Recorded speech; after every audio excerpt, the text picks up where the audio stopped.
नमस्कार. आपण गीता आणि ज्ञानेश्वरी बघत आहोत. ज्ञानेश्वरीची एक 391 ते 397व्या आणि गीतेचा 6व्या अध्यायातल्या 29 आणि 30 श्लोक. सर्व भूतस्थमात्मानं सर्व भूतानी चात्मनी च आत्मनी च म्हणजे आणि ईक्षते योगयुक्तात्मा सर्वत्र समदर्शन. हा सगळीकडे समदर्शनी पाहतो. कोण?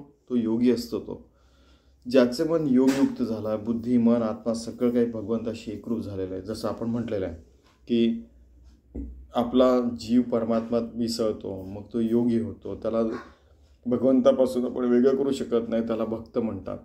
आणि त्या स्थितीत राहणारा ती जी स्थिती आहे त्यात तो मनुष्य राहतो, ती व्यक्ती राहते, कोणतीही एंटिटी राहते, तर तिला ती स्वर्गस्थिती म्हणतात. तर या स्थितीमध्ये तो सर्वत्र भगवंताला बघतो. निर्गुण निराकार भगवंताचंच सगळं काही बनलेलं आहे आणि तो भगवंताला बघतो आणि भगवंत त्याला बघतो. सगळ्या प्राणीमात्र, सगळ्या एंटिटीज, सगळी काही शक्ती व्यक्ती जे काय आहे, प्राणीमात्र आहे, काही पण दगड पाषाण जे काय लोहलोष्ट पाषाण, त्याच्यातही भगवंत बघतो आणि भगवंत त्यातला भगवंत याला बघत असतो, या व्यक्तीला बघत असतो. असं सगळ्या व्यक्तिशक्तीनं तो समदृष्टीने वागतो, स्वतः पण वागतो, बोलतो, चालतो. वागणं बोलणं इम्पॉर्टंट आहे ना. तर अशी समदृष्टी आलेली असते त्या योग्याला. अजून काय? युमाम पश्यती सर्वत्र सर्वांचे मयी पश्यती. ती व्यक्ती सर्वत्र मला बघते आणि मी त्याला सर्वत्र बघतो, असं भगवंत म्हणतात आहे. तस्याहम न प्रणश्यामी सच मे न प्रणश्यती. त्याला मी कधी दृष्टी आड होऊ देत नाही आणि तो मला कधी दृष्टी आड होऊ देत नाही. म्हणजे जागृती, स्वप्न, सुषुप्ती, स्वप्न अवस्था आणि सगळ्या अगदी समाधी, निर्विकल्प समाधी, त्याच्याही पलीकडे खूप काय काय असतं आणि इकडे पण असतं आणि तिकडे पण असतं. असं नाही की आपलं जन्मलो, जगलो आणि मेलो. समजा एखादा जीव आहे, त्याच्या इकडे काही नाही आणि इकडे काही नाही, दोन्हीकडे असतं. आता समजा आपण भगवंताशी एकरूप झालो, समजा जीव असताना मनुष्य जन्म आला समजा, मग आपल्याला इकडे काही नाही आणि इकडे काही नाही, आपण भगवंताशी एकरूप होऊन जातो. किती सुंदर आहे बघा. तरी मी तव सकळ देही असं येथ विचारू नाही आणि देहीची माझ्या ठाई सकळ असे. की सर्व देहांमध्ये मीच आहे. आता तुम्ही बघा, समजा प्लँक लेन्स म्हणजे 10⁻⁻35 मीटर, म्हणजे 10वर -35 इंडेक्सिंग केला होता, तेवढं म्हणजे 1/1/35 एवढी जर का आपण लेंथ घेतली, हे घेतलं आपण अंतर घेतलं, तर एवढी बारीक. जसं तन्मात्रा घेतलं, तन्मात्रांपेक्षाही अजून सूक्ष्म आहे भगवंताचं स्वरूप आणि या पूर्ण सगळ्या विश्वांपेक्षाही अगणित स्वरूप आहे त्याचं. तर या सगळ्या ठिकाणी अणुरेणूंपासून सगळ्या प्राणीमात्रांपासून लोहलष्ट पाषाणपासून सर्व ठिकाणी भगवंत बघतो आणि भगवंत आपल्याला बघतो आणि या सगळ्या वस्तू त्या भगवंताच्या ओतीव मूर्ती आहेत असं त्याला दिसतं. त्यामुळे त्या सगळ्या त्याच्याकडे भगवंत म्हणून बघतो आणि हाही त्यांच्याकडे भगवंत म्हणून बघत असतो. सकळ देही. आणि त्याच्यात दुसरा विचारच नाही, तेच आहे फक्त. हे ऐसेची संचले परस्परे मिसळले बुद्धी घेपे तुले होवाळेगा. असं आपण स्वतःच्या बुद्धीला समजून सांगितलं आणि बुद्धीने हे ग्रहण केलं तर आपलं जीवन समदर्शी होऊन जातं. सर्वत्र भगवंतच आपण बघू शकतो.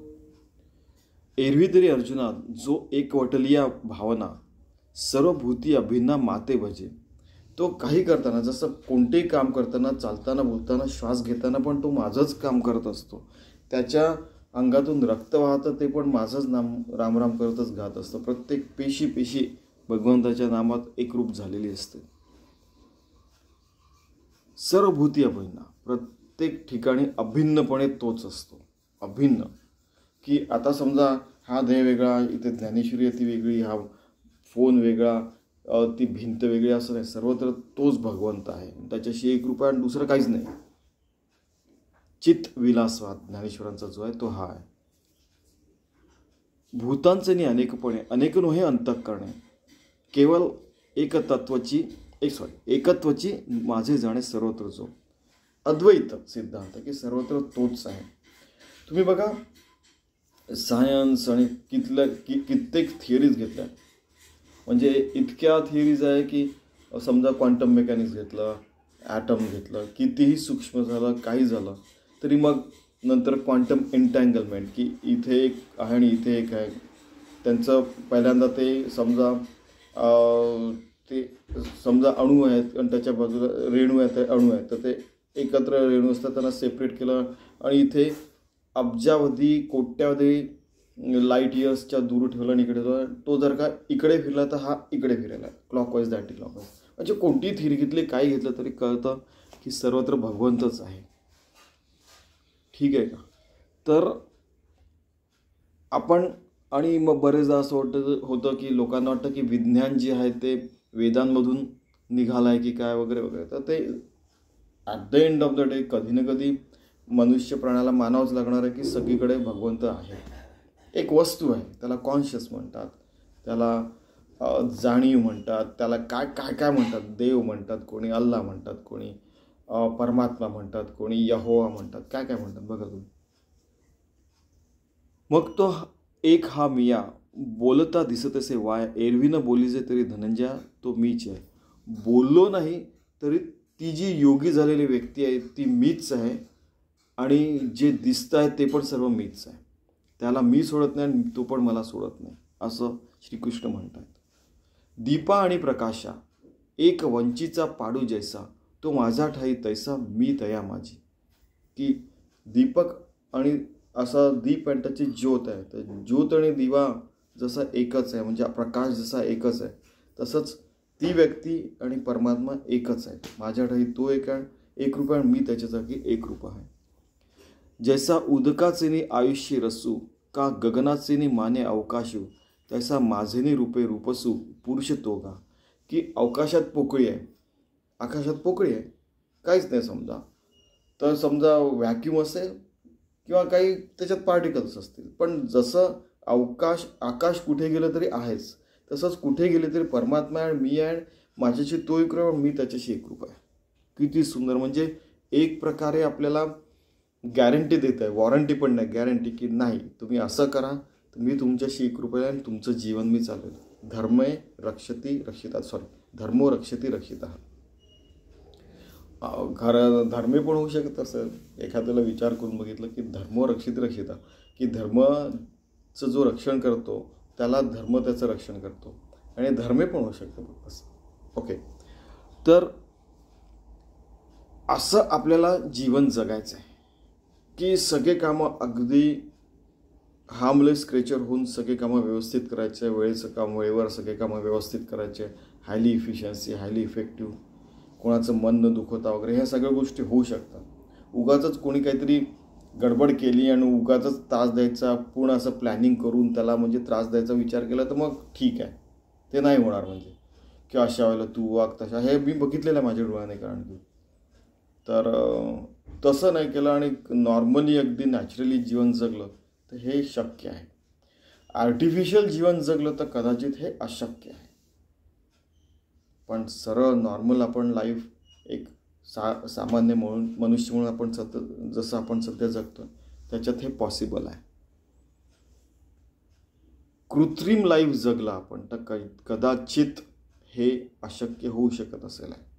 पण आपल्यासारखं अकृत्रिम आपण लाईफ जगतो, नॉर्मली आपण जगतो आहे, तर त्या सामान्य माणसांना अगदी शक्य आहे. ठीक आहे, तर असं आपण योगयुक्त सर्वत्र भगवंत बघून आपल्याला भगवंत बघतो आहे आणि आपण भगवंताला बघतो आहे आणि सगळे कामं त्या कॉन्शियसमध्ये करतो आहे, तर हे शक्य आहे. तर याच्यात एक माहिती आहे का, यात नेहमी सर्व साधू संत हे एक गोष्ट सांगतात की एक मुलगा असतो, तर गुरुकुलमध्ये घडलेली गोष्ट आहे की ते म्हणतात की एक त्यांना मातीचा पक्षी दिला जातो, दुसऱ्याला दिला जातो. एक म्हणतात की जिथे कोणीच नाही आहे, जिथे तुला कोणीच बघत नाही, अशा जागून तो जो मातीचा पक्षी आहे त्याचा चुराळा करू नये किंवा त्याची मान तोडू नये वगैरे असं काहीतरी आहे ते, समजा ती गोष्ट आहे. तर काय होतं की जा करू नये म्हणतात. मग आज तुमचं एवढंच शिक्षण आहे म्हणतात आणि ते जातात. तर काय होतं की बरेचसे येतात, ते कोपऱ्यात जातात, त्या याची मान तोडतात आणि येतात, बसून जातात.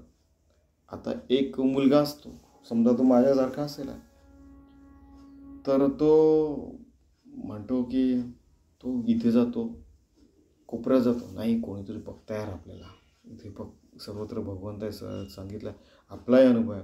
मग कोपऱ्यात जातो, बागेत जातो, मग शेतात जातो गुरुकुलच्या, मग जंगलात जातो. त्याला सतत वाटतं की कोणीतरी बघतच आहे. समजा एखादी माशी बघते, एक एक्झाम्पल, किंवा एक पक्षी कू कू करतोय कोणी, किंवा ते झाडे जिवंत आहे, त्यातले प्रत्येक सेल आपल्याकडे बघतात असं वाटतं. किंवा त्याला वाटतं की नाही आपले सेल पण सगळे जिवंत आहेत, म्हणजे आपल्या पेशीमध्ये भगवंत तो आपला बघतोय, असं त्याला सारखं वाटतं. तर शेवटी त्याला शोधायला ते गुरुजी आणि सगळे जातात. तू कुठे आहे? तर म्हणतात तुम्ही इकडे आहे म्हणतो. तर काय करतोय? मी जागा शोधतोय म्हणजे की जिथे कोणीच मला बघत नाही. तर ती इकडे म्हणतात तो. मग घरी सगळ्यात शेवटी संध्याकाळी येतात, सगळ्यांचं जेवण वगैरे झालेलं असतं, अगदी ते अगदी झोपायला आलेले असतात. म्हणतात काय झालं? तर तो म्हणतो की मला अशी एकही जागा दिसली नाही की जिथे मला कोणीतरी बघतं आहे, किंवा माझा कॉन्शियस असा, मला असं वाटतं की मला असं जाणवतं की कोणीतरी मला बघतं आहे, मी याची मान तोडू नाही शकलो. हा तुमचा पक्षी काय म्हणतात.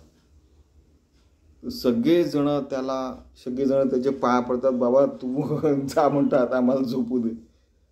मग दुसऱ्या दिवशी गुरुजी म्हणतात की हीच ती परीक्षा होती जी यांनी पास केली. की असे एक जागा सांगा की तिथे भगवंत नाही.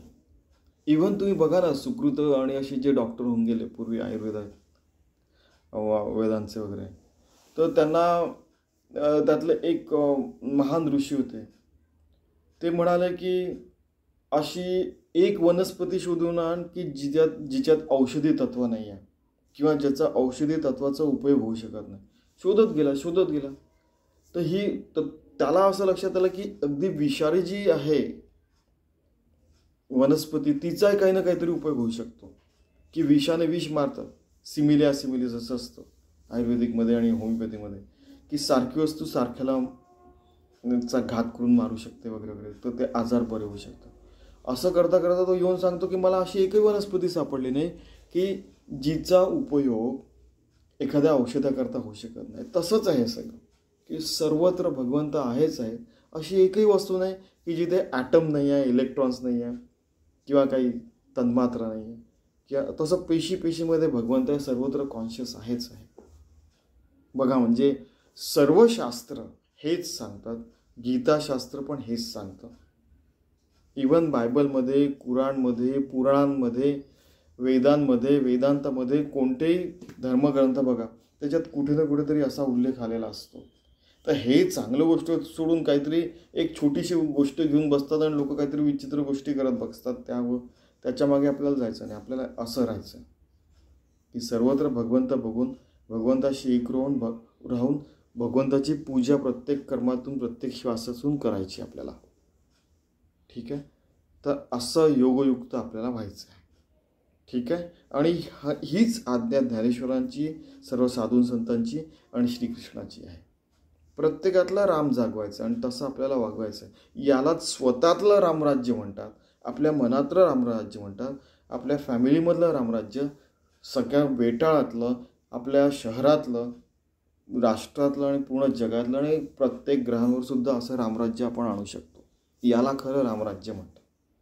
की सर्वत्र न्याय आहे, सर्वत्र समदर्शीपणा आहे, सर्वांना न्याय मिळतो आहे, सर्वांना शिक्षण, सगळ्यांना सगळ्या व्यवस्था मिळतात. याला रामराज्य म्हणतात, समदर्शीना.